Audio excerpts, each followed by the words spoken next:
Hello, folks. Welcome to Fandango Friday. I am in Louisiana with Louisiana Ready to Drink reviews, and I have Zing Zang all natural bourbon whiskey sour, and this 4 pack was like $7.99 on closeout or discount. Award-winning sweet and sour mix. Okay, so this is pre-mixed, so it's a cocktail that you don't have to make because it's already made, which is fine with me because I have no interest in making a cocktail except for my little mix-up videos, which is not there's not too much depth to those. Just a liquor mixed with like a pure sugar soda pop, but they're fun to do, know what I mean. So I'll put this in the banners. In the banner, there's only one banner. Zing Zang bourbon whiskey sour 9%. 9% alcohol. It's from well, I don't know where the bourbon's from, but it's from Zing Zang in Chicago, Illinois, or right outside of Chicago, like the Chicagoland, as they call it on WGN News. I think this one was discontinued. I'll pour it and show it to you. It's a strange looking item, but the website's not showing it now.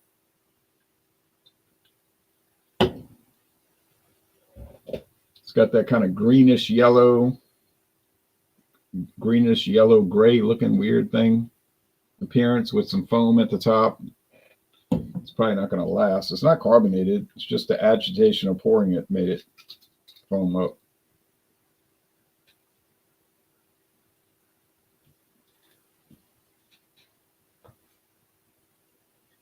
And you can see there's globs of solids in there. I don't know what those solids are. You might be able to see that.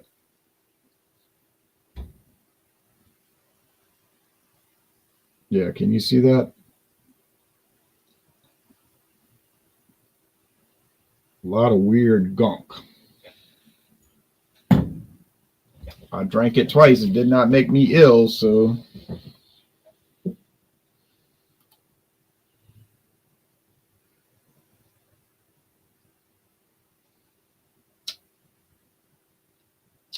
So, it smells kind of sweet and sour. They make a sweet and sour mix, which I've never used in my life. And some kind of bourbon. It's low 9%. I guess that's what cocktails are, around 9 or 10%.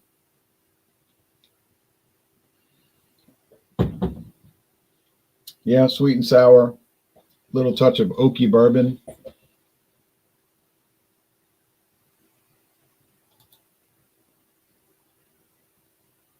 Really? I'm gonna have to keep my eyes open for that one. Definitely. Okay, we'll go to the website.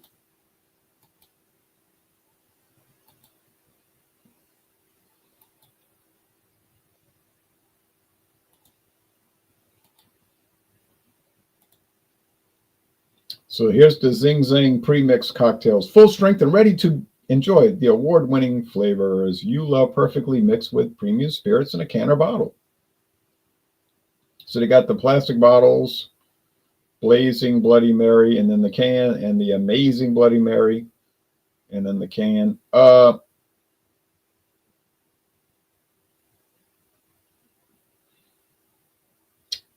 guess this is around. I haven't really been looking for it. 9%. Blazing Bloody Mary, 9%. Obviously a hot pepper spice version. Amazing Margarita, 9%. No problem there. Mango Margarita, 9%. But you notice they're not showing the whiskey sour. So I guess it was dropped. Or they chose not to put it on their website just because they want to focus on the Bloody Mary part of it and Margarita. I don't know, Bloody Mary and Margarita, they're not really related. But anyway, I can't give you a website for what I'm drinking because there ain't none. Mellow Marsh. Hello. What's up? There ain't none. There ain't none what? There's no website listing for this product. Oh, is that a liqueur? Well, it's a. That was whiskey or liqueur. Man, you break your own rules. Not breaking my rules. Drink. That ain't a whiskey nor a liqueur. Yeah, nor a liqueur. Well, of course, since we started this, people have been drinking. Have been bringing like those batch and bottle and. Yeah, but that's on the serious low end of the seriousness of Fandango Friday. Yeah. Yeah. What's going on, William? So tonight I'm bringing Mello Corn. Mello Corn. At the bottle and bond rating of 100%. This is distilled and bottled by Heaven Hill Distillers Incorporated in Louisville, Kentucky. DSP. I don't know what that means. Distilled spirit plant. Okay. It says it is bottled and bond under the U.S. government supervision. I got my jethers about that supervision. Oh, they do it, but it's not all day. All right, so I'm in Louisiana with Louisiana Ready to Drink Reviews. Mellow Marshmallow is in Louisiana also, and William is in North Carolina. Hello.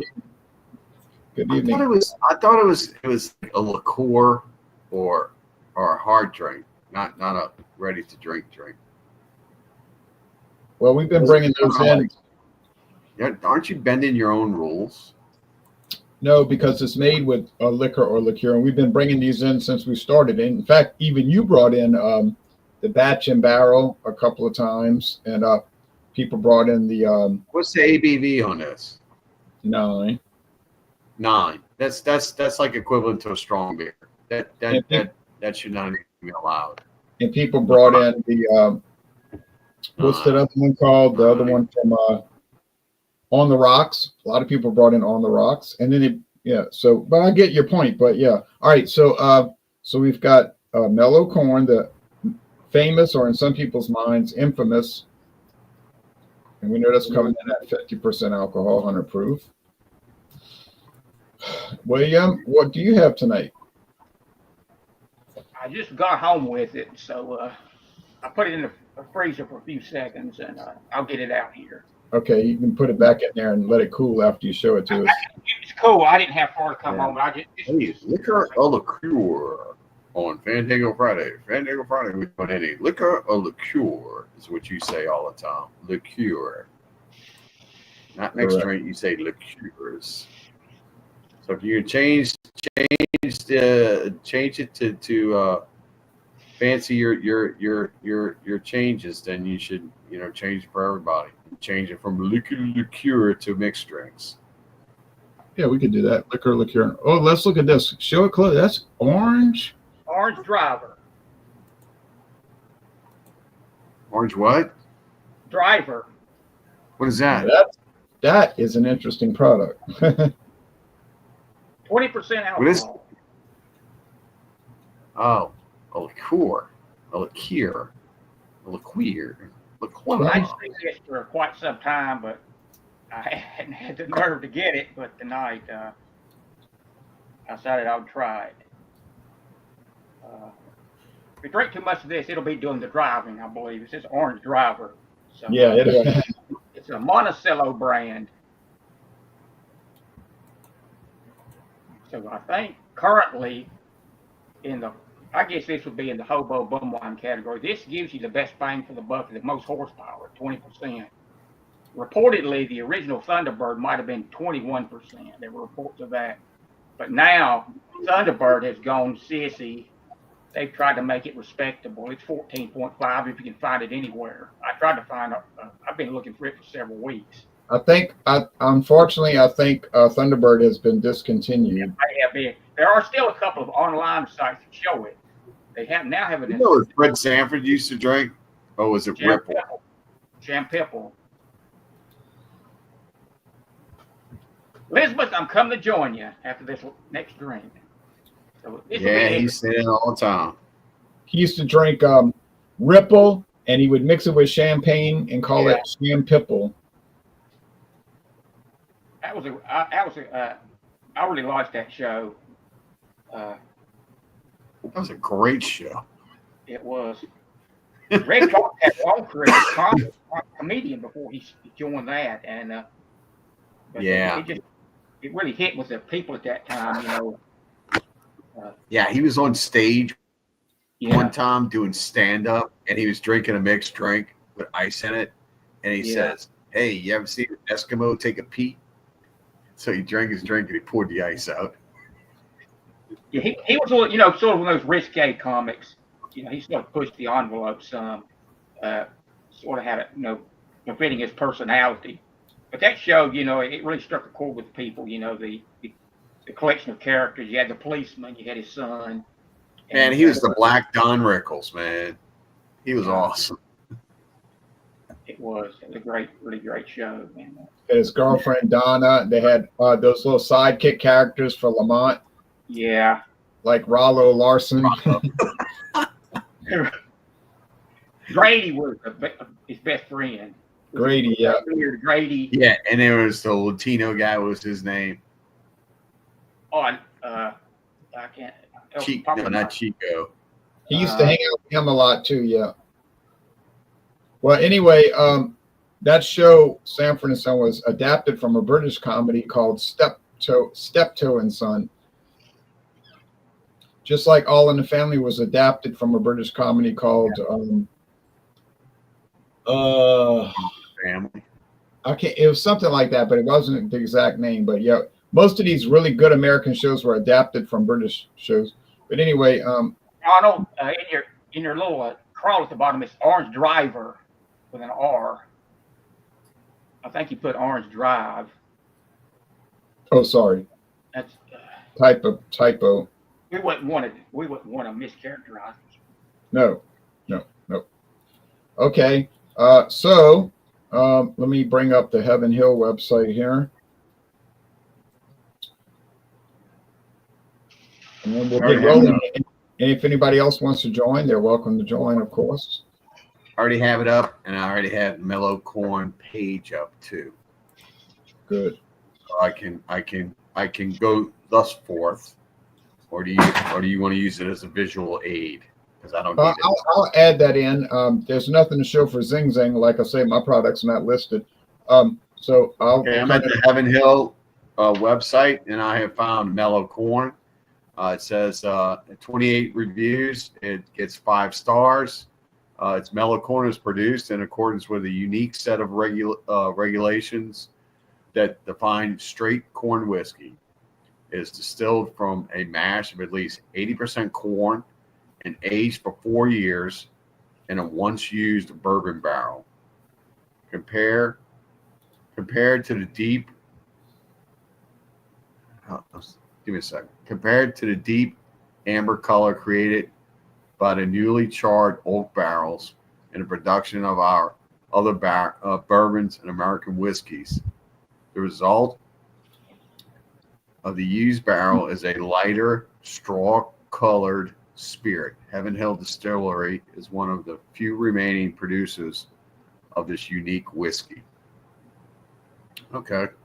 So basically they take corn whiskey, 8% corn. They don't say what the other 20% is. It's just malted barley and rye. It doesn't say that on this paragraph I just read. Are you assuming, or do we know that that's what it is? I'm showing it. Look at what I'm showing. I'm looking at what I see. Yeah, I'm there. I'm right there. Wait a second. No, mine's different. Mine doesn't look like that. Interesting. Okay. Tasty notes: pale straw, oak, and delicate spice. full flavored texture with a soft spice sweetness, sweet and chewy like a bourbon rum. Not a bourbon, Babadurin rum.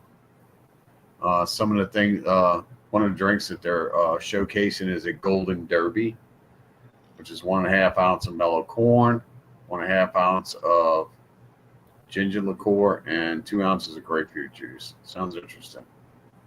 All right. Yeah. So Mello Corn's out there. Let me see what you're showing. I had a shot of that last night, Mello Corn. It's good. I like the fact that it does have that bourbon characteristic to it. Hey, Claude. I do keep that all the time, Mello Corn. That's in my regular life. Hey, Claude, no one can hear you because you're on mute. Yeah, it's good. It's got that. I can taste rye in this, man. There's got to be they got to be using the rye in at 20%, because it's got that little mintiness to it. Unless that's coming from the bourbon barrel they used, who knows? Maybe they used a rye barrel, because in the readout it says that they use these barrels and those barrels. They use whiskey and bourbon barrels. So I guess it just depends on what they feel like doing it. You know, it's kind of like Buffalo Trace. It's blended. Depends on what they blend it. Okay, what'd you say, William? If you check the Breaking Bourbon website, it probably will break down the mash bill and maybe what you're talking about now. They go into some detail besides the review, so that might flesh it out a bit if you want to check the Breaking Bourbon review of the Mello Corn. Now, if they're using rye barrels, that would be allowed, because it has to just be an oak barrel, and it can be a used barrel, so that would fit. Look like they haven't changed the label since it hit the market in 1954. Well, there's definitely a rye characteristic going on with this one. Again, I find that some of these products where they're using their own barrels, and we don't know what the secret 20% mixto is that's going into it. That it could be some of the other whiskeys that they're selling or left over, or who knows. Now this photo is showing copyright 1945. I thought it was 54. Okay, well, all right. Well, they would know. They own it. Now, William, you said this is one of your go-tos also? Yeah, I keep this all the time. And I think that vintage label is part of its appeal. It's, it really looks, I think it's a great looking label. I love that. I love that label. I want to buy a bottle of that right now. Yeah. Oh, this is really good. This is really good. Is it smooth? Oh, definitely. Definitely. How high is the alcohol in that moonshine? 100. Okay. 100. Yeah. So, William, you're a fan of this. How much are you paying for this in your area, approximately? About $16.95. It's about the same here. If you really hunt around, you can find the old price of $14.95, $14.99, but for the most part, it's $16.99 or $17.99. But for the flavor profile, for the really great whiskey that you get out of this, oh man, it's just really, really good. This is a quality that you'd spend probably twice as much. And some people might be put off that it's called corn whiskey. Man, don't judge a book by its cover on this one. I'm here to tell you, this one's very good. I checked on here the Breaking Bourbon. They say it's oak barrels. Well, I'm tasting oak. I'm tasting like white oak. I'm tasting some char, but I'm also tasting some rye in this. Yeah, but I mean rye. But rye whiskey's aged in oak barrels. So if it's bourbon or rye, it wouldn't matter. It's still oak. Well, they list the mash bill. What it said. It said bourbon. Rye is not bourbon. It did say whiskey, but it didn't say which whiskey. Yeah, it did. Right here, look. It says the rest of the 20% is barley and rye. Malted barley and rye. That wasn't on my page. Ronald, this Yeah. website 90% corn. I would, but wouldn't you rather? But wouldn't you trust the company's website? Yeah, I I don't would trust understand. the label first. The They label's where say you go. 90% corn, 10% rye, and malted barley. So, I mean, this is coming straight from heaven. Heaven Hill's telling us right here. Look, I'm highlighting it. 80%.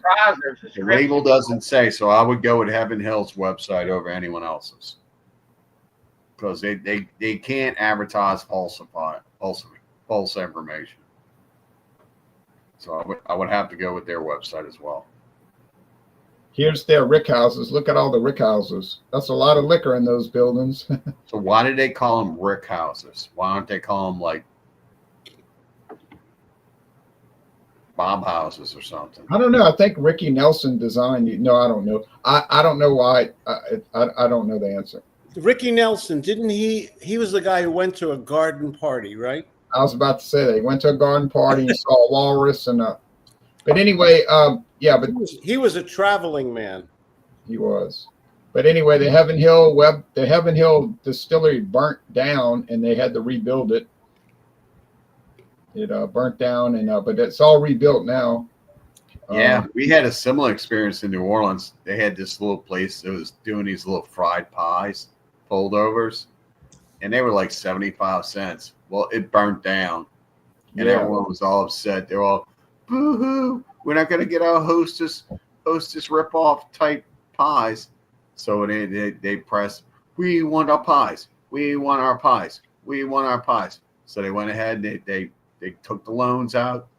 They rebuilt the place. Guess how much you're paying for those pies now? $2.59. $2.69. They went from 75 cents to $2.69 because you had to have your pies. You had to have your pies. So you know what? You need a lot. Eat your pies. You need a lot of shortening. Everybody needs a lot of shortening in their bloodstream. Yes, Hey, here's some other Heaven Hill products. Bottled and Bond, Grain to Glass. This is the new Grain to Glass. Grain to Glass series. What is that all about? Well, we don't have time to go into it now. I'm not sure, but it's a new series. And then we have the Heaven Hill 18-year aged. Of course, we know about the Henry McKenna 10-year. I saw that today at Mathern's. Man, I bought that stuff a while ago. It just tastes the same as Brown Label. I'm not kidding you. You know, if you're going to put something out and you're going to put an age statement on and jack the price up, by golly, it should taste a whole lot better. I would agree. So here's a lot of their products. This company makes endless. Oh, I saw the. Stop. Yep, stop. Evan Williams. We love him. 1783 right there. That's the best one they put out, kids. I'm here to tell you right now. Of all those 4 that you see, that's the best one. I saw the Evan Williams single barrel vintage at Mathern's today for only $39.99. Why would you want that? I didn't buy it. And then Mello Corn, all by itself. Stands alone. Trendsetter. Yeah, they got it down at the bottom like a little nothing, you know. Oh, well. Anyway, now we're going to go to William over to high visibility label, too. All right, now, William's going to tell us. I'm going to go get me another one of those soon. Now, here's a unusual product, William, and he's going to tell us about Orange Driver. Let's see. The website doesn't have much information about the beverage. They tell more about the size you can get it in and stuff like inside information that a delivery driver would be more interested in. You can see this. There's nothing. It's just a bunch of mumbo jumbo. Case dimensions, but no description of the product. What's that all about? That's okay. Taste this and let us know. Taste and let us know what you think. But anyway, I did find a little. There's a little. I think on the homepage, there's a little script here that says select white wine, substandard grape wine with choice grapes, citrus neutral spirits with natural orange. Artificially colored with FD&C yellow number 5 and number 6. So not exactly a top shelf product. I would say that would be a correct description of it. And here's I looked on this yellow number 5 is also known as tartrazine. This pigment dissolves in water and has a bright yellow lemon color that is used in many foods and drinks. The Alcohol and Tobacco Tax and Trade Bureau, TTB, describes other than standard wine as any wine product that doesn't meet the standards for standard wine. This includes wines made with sugar water or sugar and water beyond the standard limitations, or wines made with materials not authorized for standard wine. Wine is made from fermented grapes or other fruit. Other than standard OTS wine is usually wine made from orange peels or grape skins that has gone through the process of filtration and proprietary treatment to have a neutral taste profile. In terms of cost, OTC is the middle of the road option when compared to spirit and malt-based OTS regulations and taxes that vary widely from state to state. So that's pretty much it. So they don't tell you much about it. They just put it on the shelf, and if you're an adventurous person, you'll buy it. This OTS actually is a legal definition from the TTB. So that's what it is currently. This product used to be, they used to say substandard. Right. I remember the first time I saw it, I said, well, they're actually being honest about it. It's substandard. I almost bought it just for that reason. The fact that, usually you hear a lot of puffery and, stuff about these products. But it is substandard, and they admitted it, and so I just about bought it that day. But since they've gone to other than standard, which is a legal definition, basically the same thing, that would be sort of a little milder way of putting it. But anyway,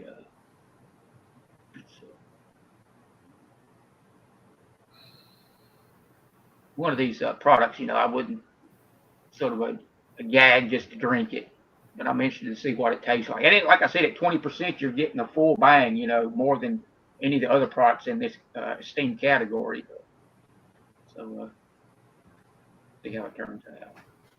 Now, one more thing I'll add real fast. The United States government says that a whiskey sour, which I'm drinking tonight, a whiskey sour, is a whiskey and lemon juice or oil or natural lemon flavor. So you can use lemon juice, lemon oil, or natural lemon flavor. Okay. When's the last time you found lemon oil for sale? I don't recall ever seeing that. Correct, Amando. So it's a falsification. So, William, other than standard wine is sort of like you said, inferior wine, like you used to call it, or stuff that you wouldn't give. Basically, you wouldn't give it as a wedding gift. Wouldn't think so. Who gives wine for a wedding gift? Oh, I'm sure a lot of people, but they don't give Montebello. You're sure about that? You're sure about that statement? Yeah, I think a lot of people give wine as a wedding gift. Now you think. Before you were sure. Now you think. But I don't think they give Montebello Orange Driver. Why wouldn't they? I think they would rather have a check. Maybe perhaps they're along the lines of the Grand Marnier. Okay, now we're going to come back to everybody to do their tasting, but we're going to see what Claude has tonight, also known as Hey Y'all. Hey, y'all. I'm in Pinehurst, North Carolina, where golfers come to die. Yeah, really good. The best thing about coming back here, I go into the liquor cabinet that I totally forgot, and guess what I found? What? Old Smoky Mango Habanero. Ooh, wait, hold that bottle up again. Ooh. Yeah. Jean-Pierre's brother's been there. Oh, yeah. This is the best kept secret of the South. I'll tell you, this is the most wonderful stuff. After I got up at 5:30 this morning, drove 2 hours to the airport, or my wife did, actually, my Uber driver, and flown all day next to the child who's screaming and throwing up. No, that's an exaggeration. And then I come home and guess what I found in the liquor cabinet? Nice. So what's the ABV on that one? What a good question. It is. Oh gosh. It's really low, 35%. Well, that's not too low. Yeah. It's not like it's 9 or that's anything. That's a standard. That's okay. That's a like standard. 9. Somebody brings 9% on Fandango Friday. And I got to tell you, You need to have the card taken from him. Card. 2 thumbs down for your comments. All right. and if you can find this, this is the most. Trailer park girls are running outside. This is the most delightful, friendly, easy drinking. If you like mango and you like a little bite, and you like a little bit of, not a straight bourbon or whiskey drinker, but you want a little something different. This is pretty good stuff. And they have, it's great. They have ABC stores here in North Carolina. And you can, they have all kinds of, they have so many different flavors of this stuff. It's amazing. Oh, yeah, it's unreal. Yeah. I'm going to show the website. Hey, where's Elbow? Where's Elbow? Where's Elbow? We lost Elbow. Where's Jean Pierre? Well, Jean-Pierre said he couldn't come because he had something to do. He's Okay. traveling. He's got a hall pass. Here is Mango Habanero Whiskey. Yeah. You can read it if you want to, Claude. I can't read that. Now, let me see if I can. It's okay. He didn't blow it up for me. Wait. Put a little sizzle with your sweetness, creativity at the heart of the whiskey, where we add the sweet taste of the mango flavor and complement it with a spicy yet habanero pepper fresh. Pepper. Excuse me. I've been flying all day, guys. Perfect for creating cocktails with a kick. It's just enjoyment. It's just this straight up or on the rocks or anything. It's just delightful. It's a really, and you don't find it. Can you find this everywhere? I can get it in my town. Yes, Mathern sells it. Yep, I can get it right now. I can leave right now and go get it 1 mile away.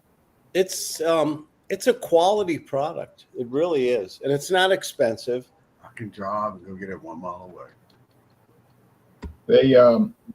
They do tours. People go to the Smoky Mountains and go tour this place, and people have family get-togethers and drink too much of it. You know what I mean? Yeah. These things are like super popular. Look at On the market. How are these facts like just come to you? Thank you, Ron. That's what I want to know. How? Ron, thank you. That is exact. They have these good old-fashioned grandma mason jars, and one of them is a jar full of cherries with Old Smoky. There it is. Okay, you found it, Ron. Thank you. The moonshine cherries. I'm going to buy that. I have never had that. Has anyone make had my that? own, Claude? I have a friend that I work with, and he made some and with Everclear, and I went to his house and I tried them, and they were really good. But boy, they caught up with me. How can you go wrong with a jar of alcohol and cherries? And don't forget, we've got pineapple, peaches, pickles, cucumber. I don't know how the pickles work. Pickles are something you have with a hamburger. How do you put alcohol on pickles? I don't know, Claude. I don't know. If you got a nickel, you'll get pickled. Mandarin orange. Oh, I'll try that. I'll try. Should I get the? I can get the cherries out. Oh wait, there's pumpkin spice. How do we go past that? Yeah. Where's pumpkin spice? Never mind. Moving on. Oh wait, peanut butter. You passed Snickerdoodle. But you know why, Claude? You want to know why, Claude? You want to know why I passed on most of these? Yeah. When I was reading the label, I didn't like the way most of these said they were made with soy milk, and I said to myself, soy milk? I don't know about that, boy. That stuff will Because kill they want to you. lower your tea. Oh, But there if you it- go. Yeah, and I need that because I might meet some young girl, but anyway, What? You would actually have to go out. You still haven't gone over your relationship with Taylor Swift. Really hurt you, didn't it? didn't hurt me. It just taught me some things. But but anyway, I set him up for a slow pitch, and he. Hey, I'm pretty clever, Claude. You got to do better than that. Got to do better than that. Now they make a regular blended whiskey. I like this. Now they don't just make all flavored craziness, although that's mostly what they make. But they do make a regular blended whiskey without flavoring. Well, I bet that's because she came to visit Dave. This would probably be. She came to visit Dave. Yeah. Now, right. Ron, do they really make it, or they buy it from someone else? Well, they probably make it, but she likes a man with a good beard. Well, I used to have a beard, but anyway, she didn't like me, so anyway. But anyway, well, we know you used to have a beard. But this is a regular unflavored product, and availability is limited. And I would suspect it's extremely limited, like nobody can get it limited. You know what I mean? But because everything about like this hobo stuff here. Yeah, everything with Old Smoky is flavored. So to try to find, it's got a circle label, and so does this. So it's probably the same stuff. Yeah, like you and I, when we were at your house, we did that blended whiskey from Florida, Georgia line. What was that one we did? It was the yeah. That one we did from that country band.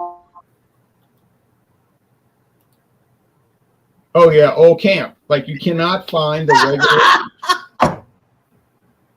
Yeah, Old Camp. You cannot find the regular Old Camp whiskey. Everything with Old Camp is peach pecan. All right. Yeah. So anyway, now I'm going to give a little quick rundown on my tasting. Zing Zang, I know Zing Zang is popular, and there's no reason for me to be in the dark now. And it's I see it everywhere, and a lot of people buy it for Friday night parties or whatever. But you sure about just Friday night parties?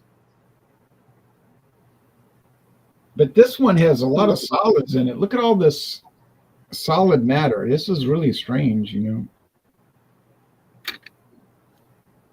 Okay, well, you know, you're drinking something out of a can, so I don't know what that stuff is, but it didn't make me start off with. Yeah, it never made me ill, but I like the sweet and sour to an extent. I'm not really necessarily dying to drink sweet and sour sauce but it's okay. And the bourbon is fine. And you and someone else said that this is the way a whiskey sour is supposed to taste, because you had experience with whiskey sours. And I'll be honest, I never had any experience with a whiskey sour. But they're saying add lemon juice, and you know, this could be lemon oil that congealed. You know, it like solidified over aging in the can. So it could be lemon pulp and stuff that kind of came together. So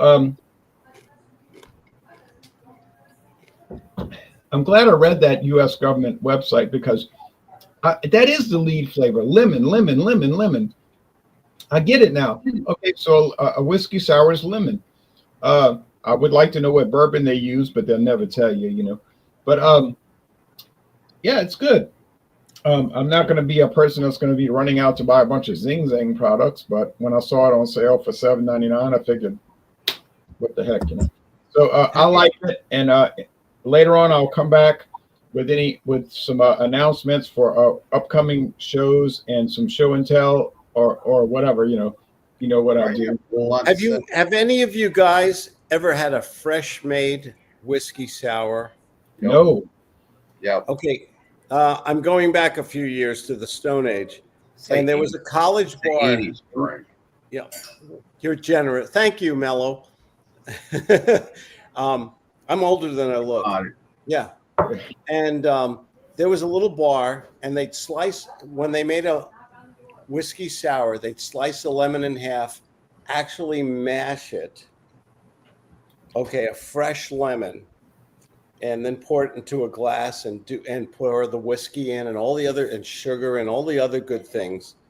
And it was the best drink you ever from You see, we don't really know what a great whiskey sour tastes like. Well, I can assure you I don't, but I'm going to score this a 9.3. It's an A. I'll probably never drink it again the rest of my life, but but I'm being honest. But yeah, what I've had it, I'm experiencing it now, and I'm going to move on to other things, but I'm enjoying it. But it's not a real whiskey sour. So cheers to you, Zing Zang, for this ready-to-drink canned cocktail made with real bourbon and real other natural flavors. Now the world famous Mello Corn score, tasting and score. This is good. It's 100% whiskey.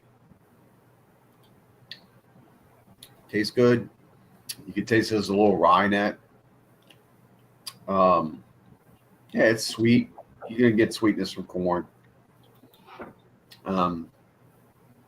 It's very good. It's a lot better than any kind of cheap whiskey you can pick up, but it's also the cheap price because it's been bastardized, as you can tell by Habanero's website.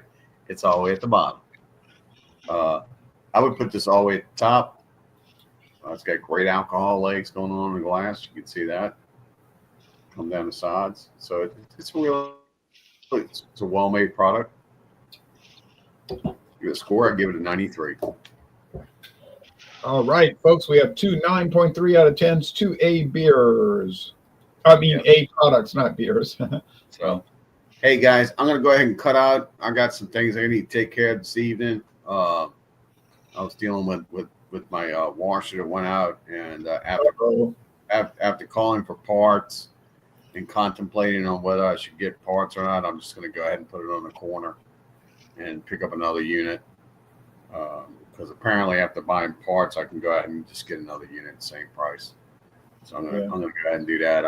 I'm contacting folks, and I'm gonna see if I can get it here tonight. But probably, at this hour, probably won't.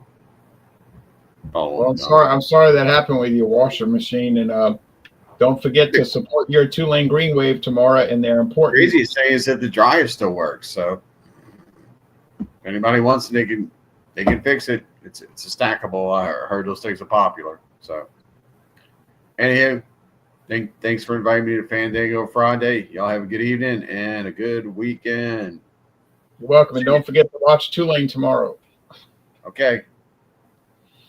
See ya. Something else in there. And LSU. All right. Anyway, now, sorry, that's I know those kind of things happen, and it happens to me, and it's so irritating when you have like a appliance that suddenly goes out. Here is Fragile Women, William. All right, this is. I was admiring this bottle. It says contains sulfates. That's good. Alcohol. That's good to have. It's produced and bottled by Monticello Brands, Inc., Baltimore, Maryland.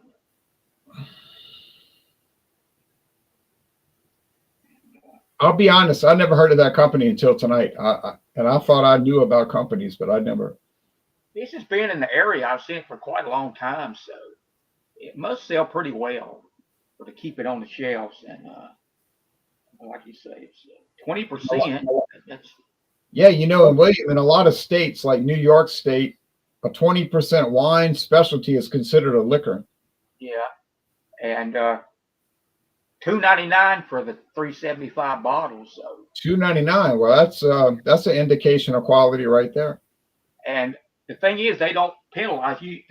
The 750 bottle is exactly twice the price of this, and so the unit pricing is the same, which is rare. Usually, you'll pay more to get the smaller bottle. That's right. It was actually a penny cheaper, $5.99 for the big bottle, $2.99 for this one. We pay 7% tax, or 6.75 to 7% tax countywide for this. So it was $3.19 out the door and in my pocket, and on the motorcycle in here, and I got home about $6.25. So now, is that glass or cut crystal, or is that plastic? this is plastic. Oh, okay. I didn't know if it might have been cut crystal. So I'm going straight out of the bottle on this. it's only befitting for a product of this quality to just pour it straight down the hatch, open throttle. I would try it. I would buy it. If I go to North Carolina, I see that, I'm buying it. I know you would. So I'm drinking it in your honor too. Oh, thank you.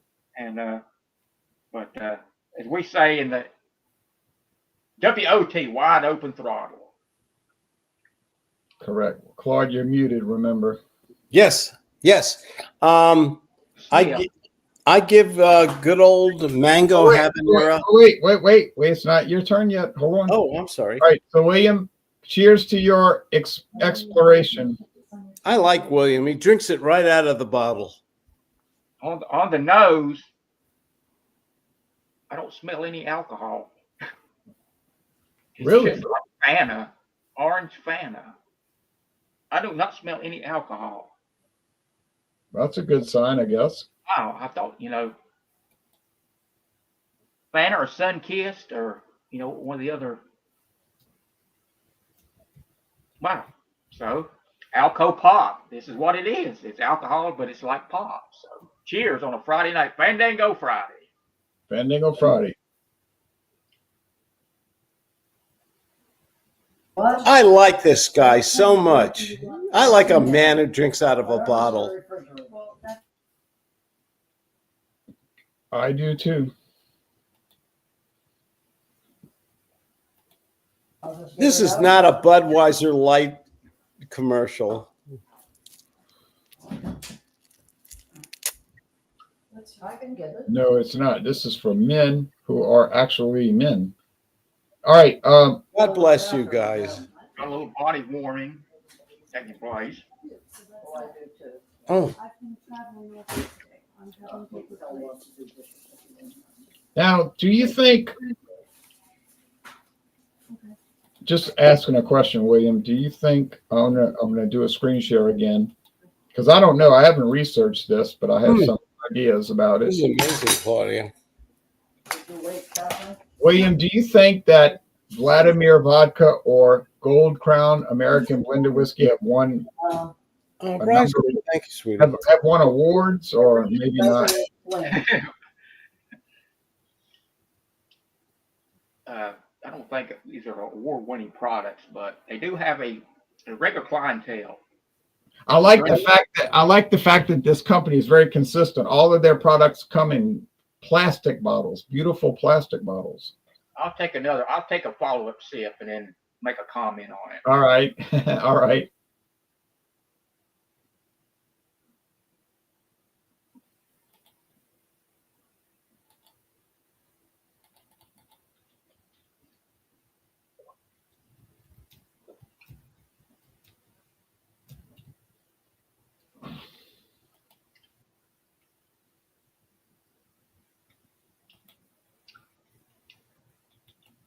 Well, it hasn't harmed my stomach. I'm not going to toss it in the trash can. I mean, it's about what I expected.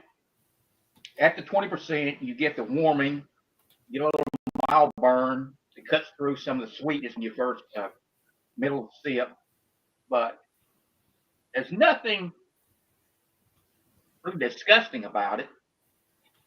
It's orange, so like a melted creamsicle. You get the orange. Yes, I can understand that. And the alcohol is, for 20%, it's pretty darn well hidden. There's a little undercurrent of a little oily type alcohol, which I pick up in some of the time I had we did a hangout, I guess it was back in 2020, Ron, you and me and John Emilio, and I had the Wild Irish Rose Wild Ginseng. Oh, yes. That was nasty. Uh-oh. This one has less of that alcohol oiliness, like motor oily, but it's a little bit of undercurrent of it. But if you're under a bridge and you got something to drink. Oh, William. It's not just I'm not going to get melodramatic and say some people like to trash these. They want them to be really bad so they can make a joke of it. You know, and say, That's "Oh, right. it's terrible. You know, I would, I'm going to faint. I'll never survive this." I know. I got a product in my fridge that would be right in that whole wheelhouse right there. You know, it's made with neutral citrus spirits, a lot of sweetness, a lot of flavoring, and the alcohol. So it's what you expect it is, but it's not undrinkable.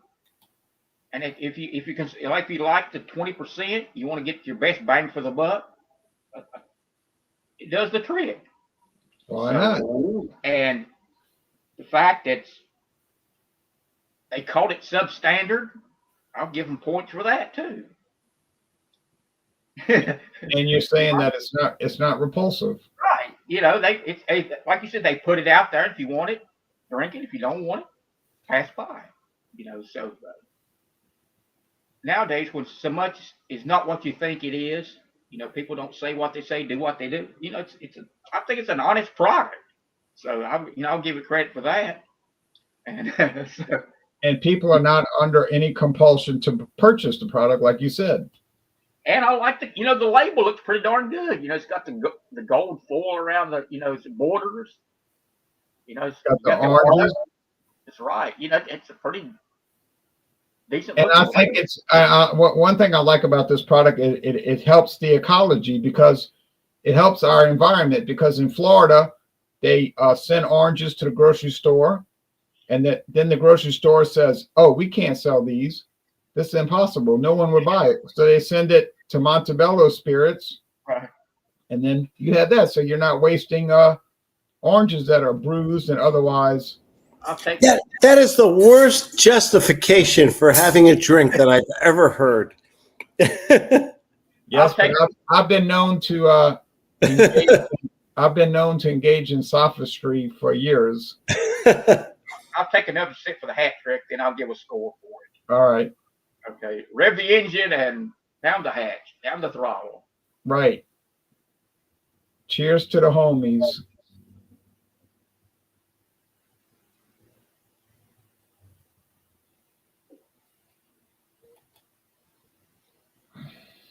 I don't gargle with Listerine as long as he does with a good drink.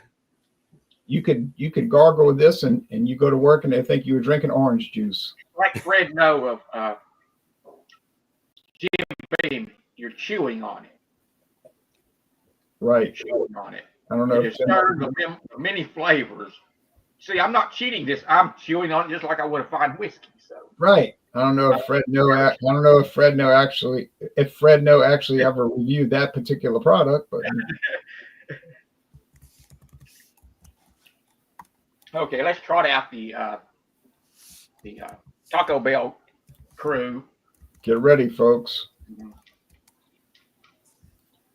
And Taco Bell's bringing in their decades menu, and I was there this afternoon before I stopped there before I picked this up.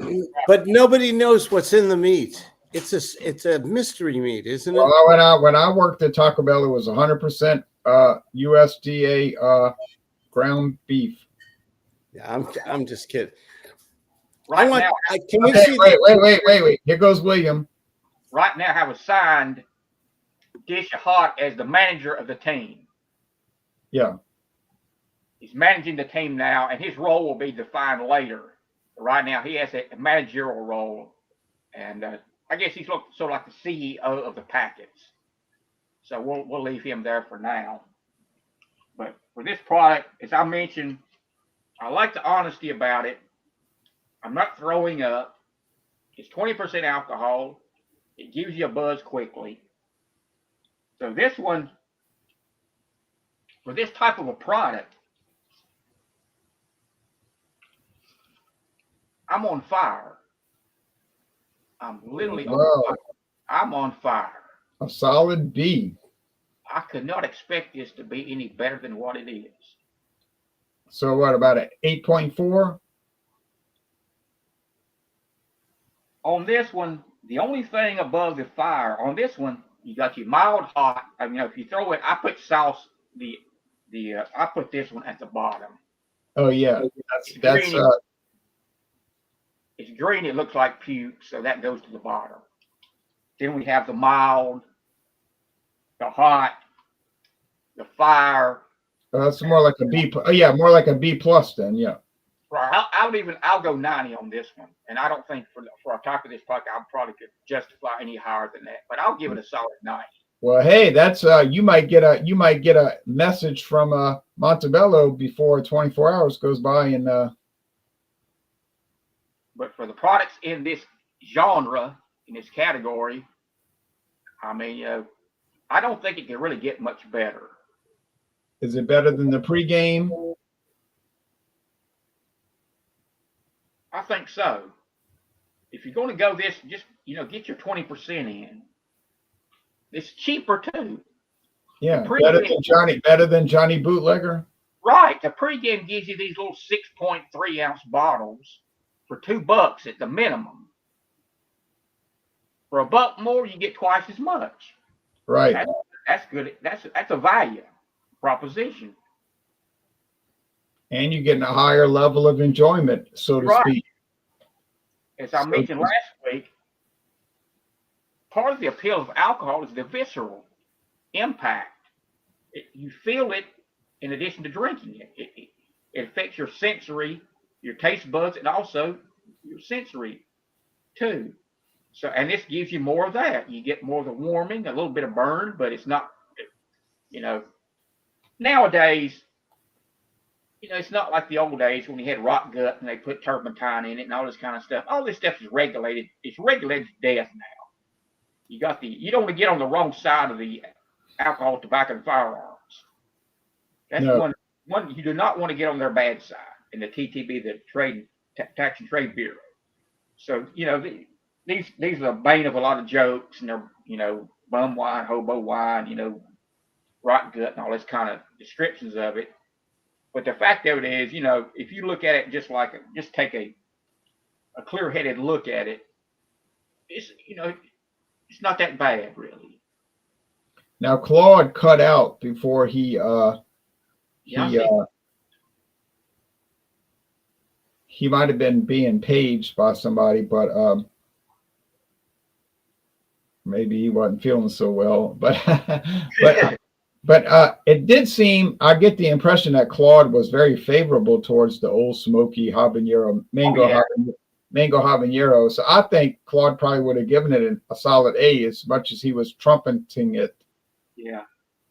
He likes North Carolina. He likes that product. So I think he was feeling pretty good about both tonight. And I definitely think he would have put it in the A range. Yeah, so I'm going to give it an A, and then Claude can always contact me when he wakes up. I mean, when he comes back and talks to me. No, I'm just kidding. He did look a little haggardly tonight, I will say, when he first came on. He said that the airplane flight was kind of hard on him, and he was feeling kind of rough. So I've never ridden that long on an airplane, like that. So I can't speak for it, but he did look a little bit haggard. Yeah. I hope you feel better, Claude, but yeah, you did bring a good product. Well, we're going to give you an A. We're going to score it an A for you, but you can always adjust that, and I'll make notes on my channel to that effect. William, I went on some trips last year and this year, and they were long 10 to 12 hour flights, and I was sitting on that plane thinking, I'll never do it again. Yeah. And I'm not going to do it again. When I came back from Hawaii and I landed in New Orleans airport, I said, this is the end of this. Just to sit there, it's just like torment, but I went to, last year I went to England, and it was a miserable trip because I got a deal on the tickets. Well, when you get a deal on a ticket, there's some flip side to it. Yeah, you make some concessions. Right, like I had to fly to Dallas first, and then to England. Well, when you're in New Orleans, you don't generally fly west to Dallas, Fort Worth, and then go east to England. As they say, there are 3 lunches. But I probably saved $700 doing that. And then but that was like, at least on the airline, at least American Airlines was giving us food and drinks the whole trip to make it not so miserable. They kept coming down, say, would you like something to drink? Would you like something to eat? And that kind of broke up the monotony. And then I had to wait in England, and then we got on a plane to Gibraltar. That was 2 hours, but then that got delayed, but that wasn't so bad. I got to see France from the air, at least. Looked like a normal piece of land. And then Spain, same thing. Yeah. Different topography. Then I could see Gibraltar coming in the distance. I said, there it is. I know that Rock of Gibraltar. I've seen enough Prudential insurance commercials. So look just like Prudential insurance. The Rock.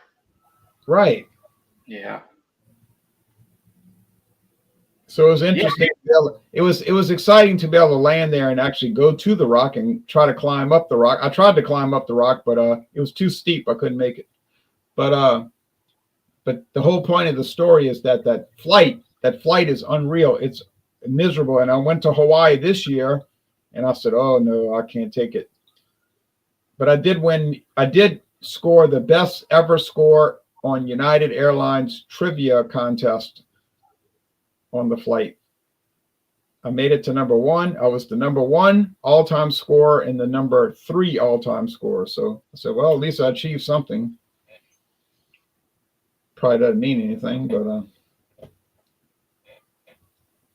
and United did give good food. So they had good food. You know, I mean, obviously, if you're on an airplane, it's not going to be the best, but it was fine. And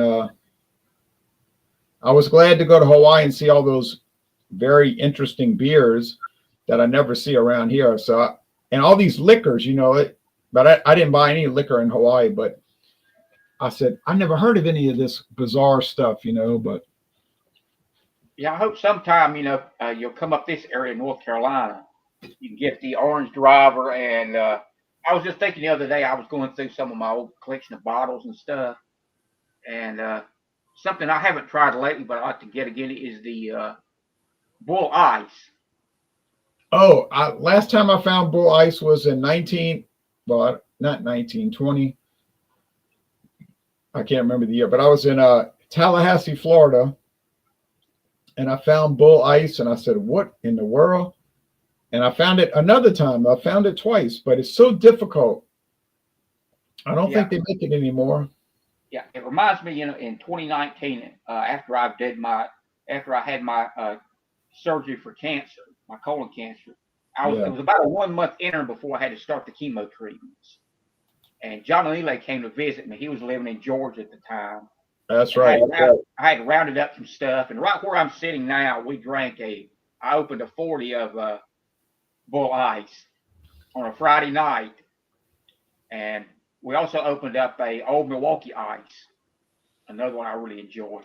I played up all these things to him. Red Dog too, we had.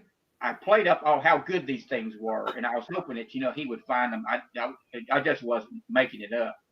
I was glad to find out that he thought they were all really good products too. So that was a memorable night to be able to share that stuff.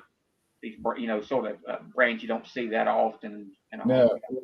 And I think the Bull Ice is what, 8.2? 8.2. That is the best macro high gravity one I've had by far. I thought it was really good, and Johnny agreed with me on that. And the Red Dog is something that, unfortunately, that's a good beer. It's gone now. You know, and the Coors Extra Gold. There's another one that's been going for 3 years. You know, you used to have your like your projects you would do. Oh, the malt liquor project, the regular. Yeah, and I sort of parlayed off of that. And one summer I tried to find as many of the adjunct lagers as I could.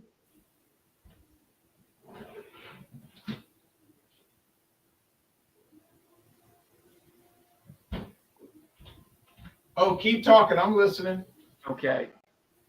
And when I went to a Kroger store and found the Carling Black Label, I said, I've hit the jackpot. Never expected to see that one. Which one was it? Carling Black Label. Oh, Mabel Black Label. And I found out by using these websites of the brands that I was able to find these products a lot closer to home than I ever thought. I got a lot of them. Old Style. That was the year that the Cubs played the Cleveland Indians in the World Series. So you had Old Style versus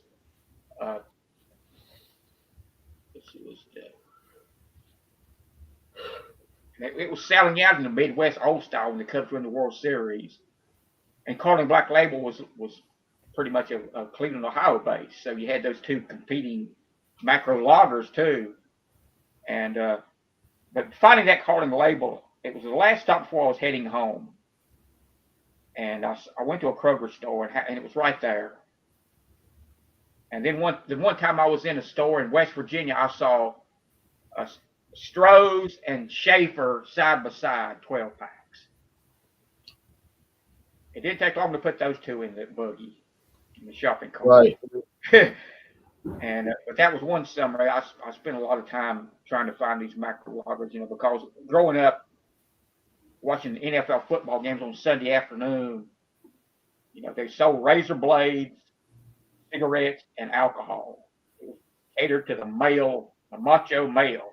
Back in the 70s, marketing was targeted towards a certain group, and you saw a lot of the Rheingold commercials, and all these brands had national commercial campaigns. Which rarely you see a beer now that has a national commercial campaign. Right. Also for malt liquor, you had all these bands doing Schlitz malt liquor commercials and stuff. Colt 45 with Billy D. Williams, getting Richard Roundtree Shaft. He was doing Schlitz malt liquor. Yes, and I think they had the nitty gritty dirt band in there. But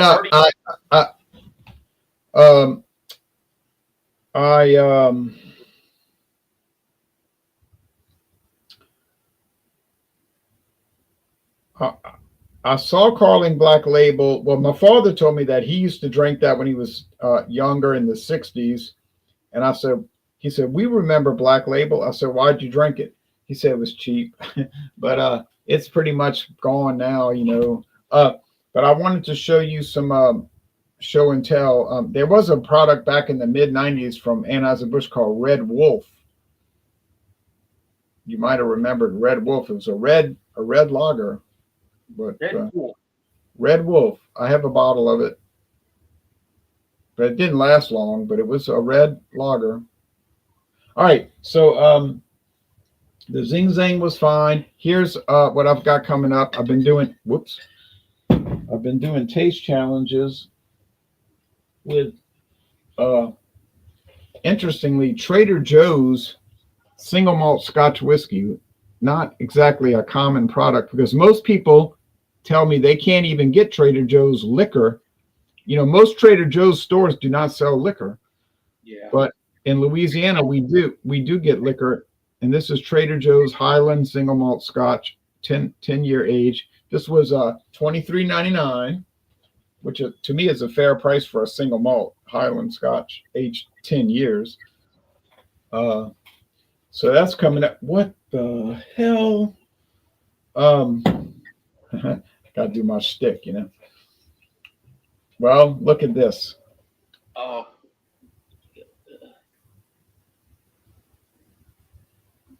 Getting down to the nitty gritty, aren't we? There is. You're down to almost the dregs.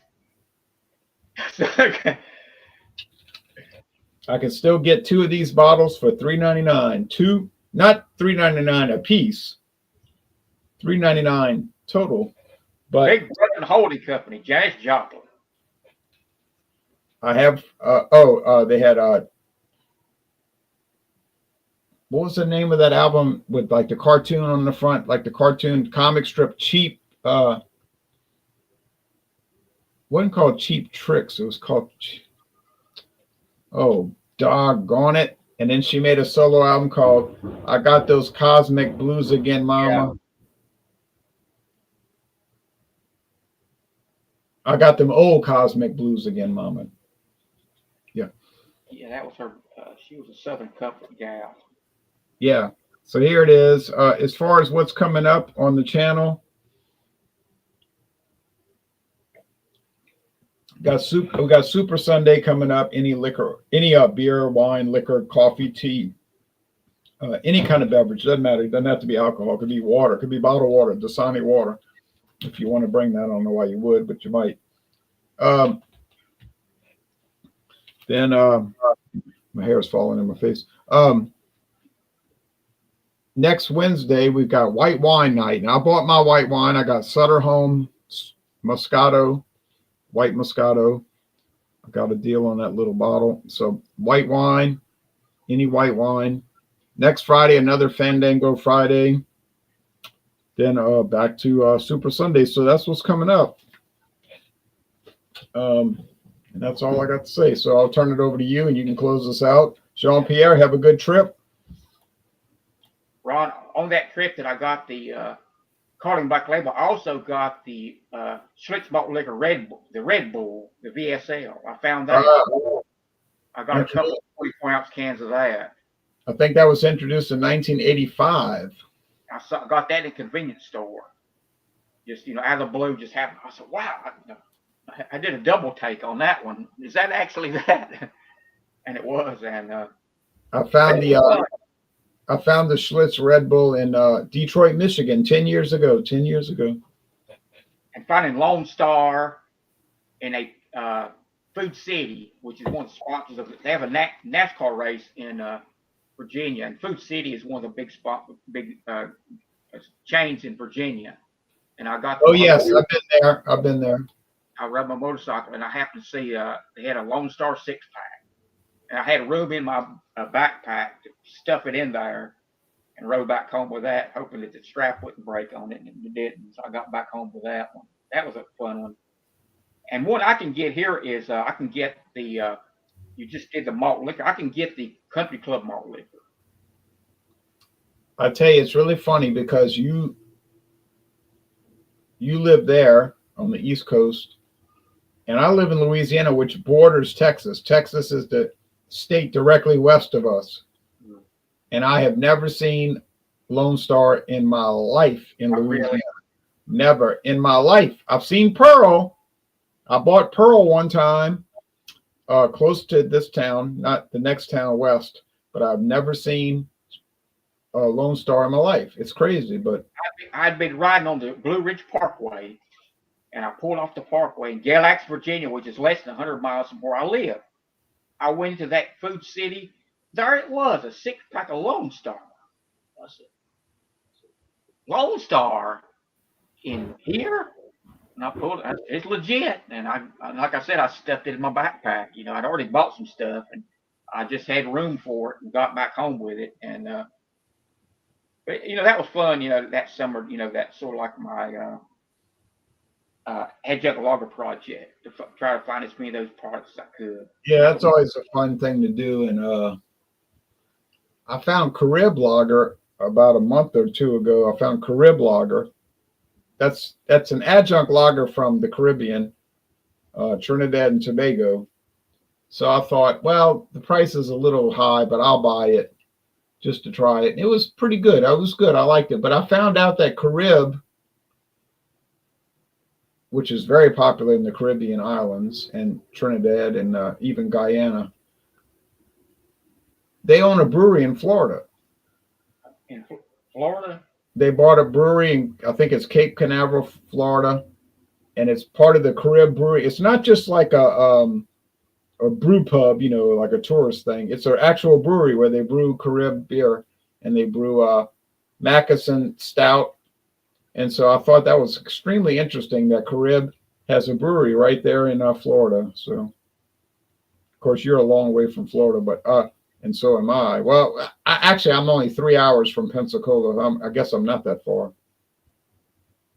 I was in Florida. I've only been to Florida one time. And the trip coming home was when I heard the news that Elvis had passed away. Really? 1977. One of my buddies, his dad owned a furniture factory. He had a condo down in Stuart, Florida. He invited me and a couple other guys to go down to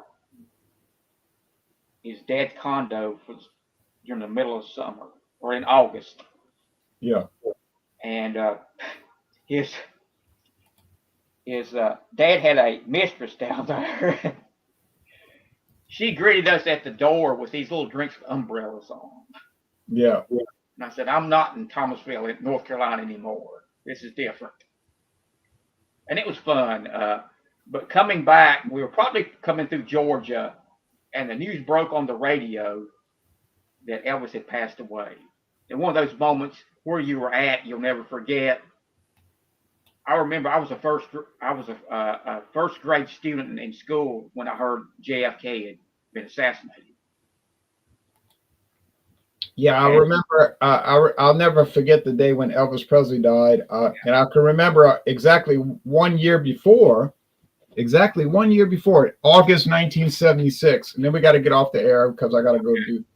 August 1976, we were in Mobile, Alabama, in Mobile Bay on a sailboat at nighttime, and the people that owned the sailboat were saying, I don't know, my parents and them were talking, and they said, we went to see Elvis Presley at the Mobile Civic Center.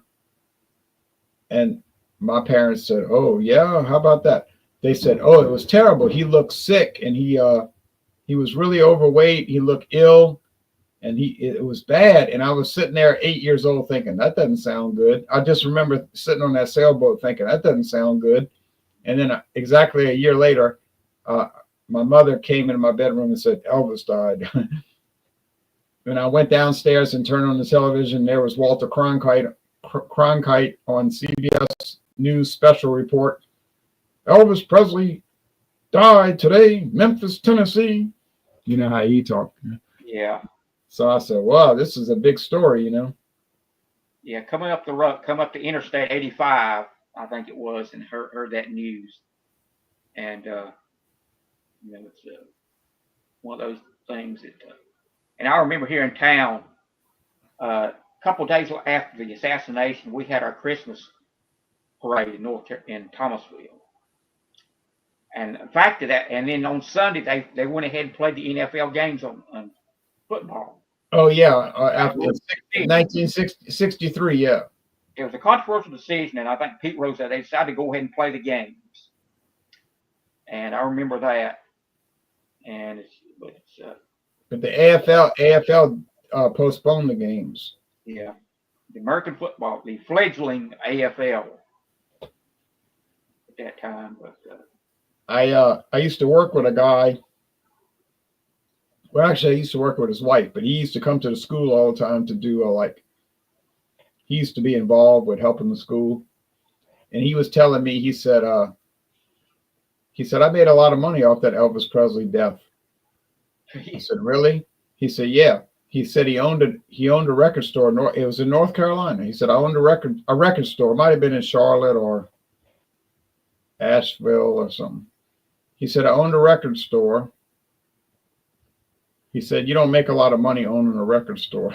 He said, but he had this machine, like a ticker tape machine, like an early, I guess you call that an email from 1976, 77. He said it would print little. It was like on a ribbon. It would print out news. This is what he told me. He said he was in his store, and the news. He looked at the tape. It started. It wouldn't always run all the time. He said, but it started printing. So he looked at it. He looked at the tape, and it said Elvis Presley, dead, Memphis, Tennessee. He said, oh. He said he picked up the phone. He called New York City, RCA distributor. He said, I want to order every Elvis Presley record I can get a hold of right now. They said, okay. He got the shipment. He said if he'd have waited 2 hours, he wouldn't have got a single album. Yeah. He said, but he sold out in a week. He said normally Elvis Presley records wouldn't sell. They'd just be sitting in the bin. But he said that's the first thing he did when he heard Elvis Presley died. He picked up the phone and called and ordered all the Elvis Presley LPs he could order. There was an old running joke that the best career move Elvis ever did was dying. He was worth much more in death than he was alive because his career at that time was sort of floundering. He'd gotten, bloated, and his life of shows weren't very good. You know, he was sort of strung out, but then there was a autobiography came out about Elvis shortly before he died. I think it was by Albert Goldman, and his estate was only valued for about $3 million, I think, which is incredible. You know, he was so generous giving money away. He had no sense about finance and No. at all. And the fact that, and he gave his lavish gifts to all his friends and stuff, and so it was actually not worth that much. But Priscilla, they started getting into the marketing of his name and image and everything, built it up to where he was, like I said, he was worth a lot more dead than he was alive. She took right. She took Elvis Presley Enterprise and made it a multi-billion dollar industry. Right. And he had Colonel Parker had a lot to do with that too. Elvis was probably in the dark about a lot of his finances. Colonel Parker put himself number one. So Elvis, he probably mistrusted Colonel Parker. But Yeah. Elvis was naive in a lot of ways, up until the very end. He was a great performer and everything, but he had no sense of business or money and matters or anything like that.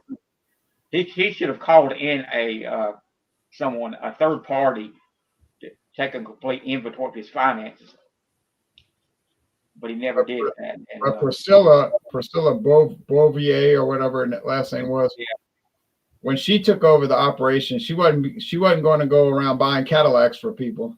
Right. She took a steely hard look at it to see, and what can we do going forward. And you have to give her a lot of credit for that. The business sense that she had to turn that thing around and make it into a multi-million-dollar enterprise. Yeah, there's no doubt about that. Well, folks, tonight we did the highs and the lows, but actually, the interesting thing is some of the lows are not that low. Right. Low expectations equal high results.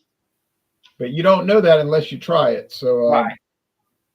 When I was in Alabama back during the summer, this past summer, I had a little time to kill because I was stuck at the hotel and I didn't feel like doing anything else. So I said, let me go walk over to the Walmart, which I did. And they had the Johnny Bootlegger Green Apple. Well, most serious beer, wine, and liquor people wouldn't waste a second of time on that. And I understand that. I understand. But I bought a bottle and I went back to the hotel and I put it in the freezer. Put it in the freezer, not the fridge. The little mini fridge. I stuck it in the freezer. It's all full of frost. Left it in there for a while. And I had to admit, it was, the thing was pretty good. Yeah. Not great, but I did drink the whole thing that night. Yeah, to me, this is all about fun and enjoyment. That's all it, I was thinking the other night, if I had a if I had a bum wine of Mount Rushmore, I would have Night Train, Thunderbird, Wild Irish Rose, and probably MD 2020. That would be my bum wine hall of Mount Rushmore. Well, in the future they may be, if I ever got the channel back up and running, there could be something to do with that. Could happen, there's a lot of people in this world that drink MD 2020 and they don't all live in a tent. And when we did I remember that Sunday afternoon I did the hangout. We did the pregame for Loco. And somehow that video got on the algorithm and it took off like crazy. I think I got something from YouTube. It was the highest, viewership for like a beer. And I sort of embarrassed about it, really. I remember that day, I was calling it like windshield washer fluid, and you were on there, John and Ely, Robert Hendricks, and myself, and maybe a couple others, maybe. And I looked the next day and I said, how many views did this thing have? I don't believe it. And it kept going and it got on the algorithm somehow. that's the key to it. If you got to get in the algorithm. Yeah, if you get in that kind of like a stream, it's like a river. You get in that main stream, it'll go to the top. It's that's the passing lane. You go around but that was fun. But like I said, these products, it's just fun. It's I don't. Oh yeah, you can't take it too seriously. And I like to watch videos where people do take it too seriously, and it's kind of comical in a bad sort of way. I mean, it's alcohol after all, whether it's a world-class product or hobo wine. It's all alcohol. And yeah, it's just a consumer product, folks. It's not a religion. It shouldn't be. But sometimes, these groups get so intense, that it's one thing to be an enthusiast about something, but you can take it to an extreme. Yeah, and become deranged about it. Lose sight of everything else, and stuff. And it happens in all the products. It might be Porsches, Ferraris, motorcycles, right? And people, it's. But to me, it's all just fun or entertainment. That's the way I see it. Yeah. Well, thanks for joining again, and we'll hopefully see you soon. Well, y'all take care, folks. Have a great night now. Have a good weekend, and hope your favorite college or NFL team wins. Yes. Whoever that might be.